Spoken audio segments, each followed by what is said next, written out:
pagi dan sekarang sudah jam 1. Untuk pengerjaan untuk 7 titik itu kira-kira 90%, dan sekarang masih eksis untuk evakuasi pada material pengembang.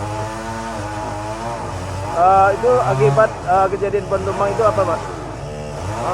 Tadi kira jam 10 pagi cuaca cukup ekstrim tadi di Kota Padang, hujan disertai dengan hujan.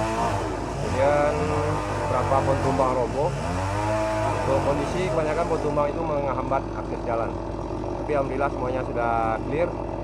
Tinggal satu titik lagi yang dikurus yang akan kita kerjakan.